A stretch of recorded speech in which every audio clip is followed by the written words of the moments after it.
जय श्री कृष्णा भक्तों, हमारे BS शर्मा भारद्वाज चैनल में आप सभी भक्तों का स्वागत है। भक्तों, जया एकादशी माघ मास के शुक्ल पक्ष में पड़ रही है। इस दिन एकादशी का व्रत रख करके अगर ये उपाय कर लेते हैं तो सभी प्रकार की मनोकामना पूरी होती है। किसी भी कार्य में आ रही रुकावट भी दूर होती है। दोस्तों, अगर एकादशी का व्रत नहीं रखा है तब भी आप इस उपाय को कर सकते हैं।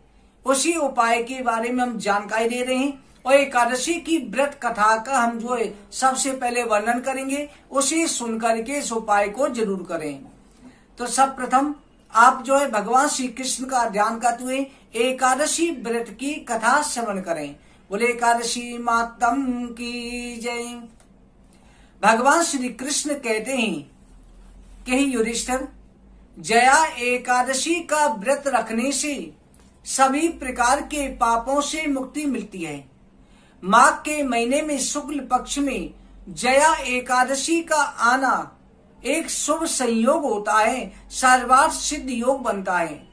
क्योंकि जया एकादशी के व्रत में माघ का महीना, शुक्ल पक्ष और भगवान श्री नारायण की कृपा प्राप्ति के लिए कथा श्रवण अवश्य करनी चाहिए।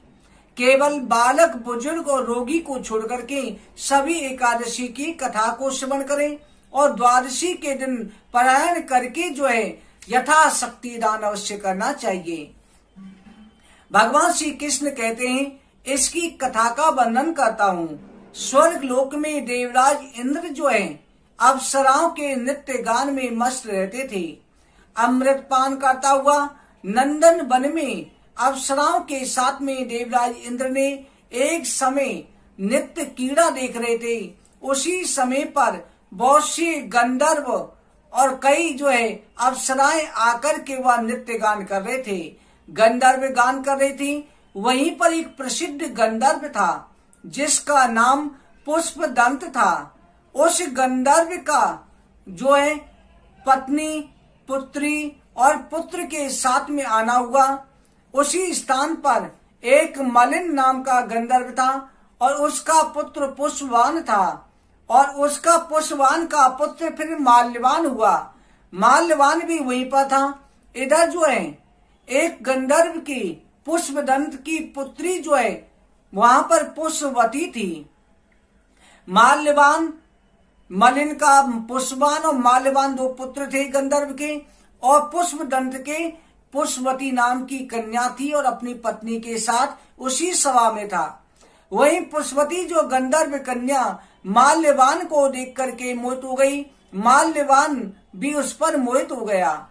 इधर हाव भाव से, सौंदर्य से माल्यवान को अपने प्रेम जाल में फंसा लिया। देवराज इंद्र के कहने पर जो है उन्हें नृत्य गान करना पड़ा, परंतु एक दूसरी पर कामासक्त होने के कारण वो शुद्ध गायन नहीं कर पा रहे थे और न ही शुद्ध नृत्य हो पा रहा था। उनके काम भाव को देवराज इंद्र ने समझ लिया और देवराज इंद्र ने उन दोनों से कहा कि तुम दोनों ने काम भाव प्रकट करके मेरा अपमान किया है, इसलिए मैं तुम दोनों को श्राप देता हूँ कि तुम दोनों पिशाच पिशाचनी बन करके पृथ्वी पर जीवन यापन करो। उन्हें इस प्रकार से श्राप दिया तो दोनों उसी क्षण जो है हिमालय पर्वत पर आकर के पिशाच और पिशाचनी हो गए। वह अनेक प्रकार के कष्टों को भोगने लगे। उन्हें रस, स्पर्श, गंध का कुछ भी अनुभव नहीं होता था। वो दोनों अनेक प्रकार के पिशाच योनि में कष्ट भोगने लगे। उन्हें एक एक क्षण जो है युगों के समान व्यतीत होता था, क्योंकि दुख का एक एक क्षण युगों के समान, वर्षों के समान होता है और सुख में समय का पता नहीं लगता। जहाँ पर वो ठहरे हुए थी भयंकर सर्दी थी। वहां सर्दी के कारण उनके दांत कटकटा रहे थे, रोमकूप खड़े हुए थे, क्योंकि पहनने को ना वस्त्र था, ना ही वो अग्नि जला करके ताप सकते थे।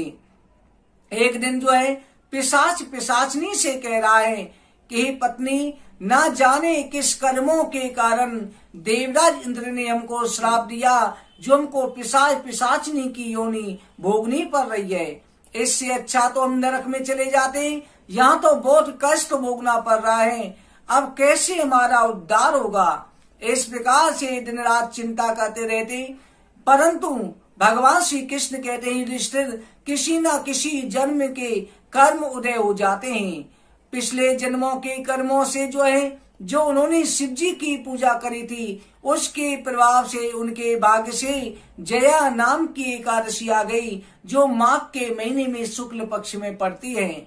जया एकादशी के दिन अनजाने में दोनों ने कोई हिंसा नहीं करी और दोनों ने केवल फल फूल और पत्ते खाकर के पूरा दिन व्यतीत करा और भगवान का ध्यान करते हुए पीपल के पेड़ के नीचे हाथ जोड़ के बैठे रहे।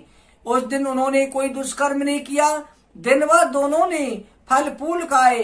रात के समय जब सूर्य देव अस्त हो गए, सर्दी के कारण उन्हें नींद भी नहीं आई, तो उनसे अनजाने में जागरण भी हो गया।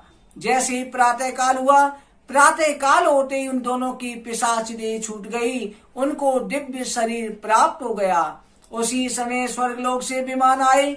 दोनों गंधर्व और गंधर्वी का रूप धारण करके स्वर्ग लोक में चले गए और स्वर्ग लोक में गंधर्वों ने उनका पूजन करा और दोनों देवराज इंद्र के सामने पहुंच करके हाथ जोड़ करके खड़े हो गए।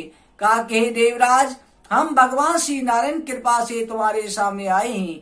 देवराज इंद्र ने कहा कि तुम दोनों की पिशाच देह कैसे छूटी, ऐसा कौन सा पुण्य किया है। उन्होंने बताया कि अनजाने में हमसे माघ शुक्ल पक्ष की जया एकादशी का व्रत हो गया है, इससे हमारी पिशाच देह छूट गई है। देवराज इंद्र कहने लगे कि माल्यवान, भगवान श्री हरि विष्णु के और शिव जी के तुम भक्त हो गए हो।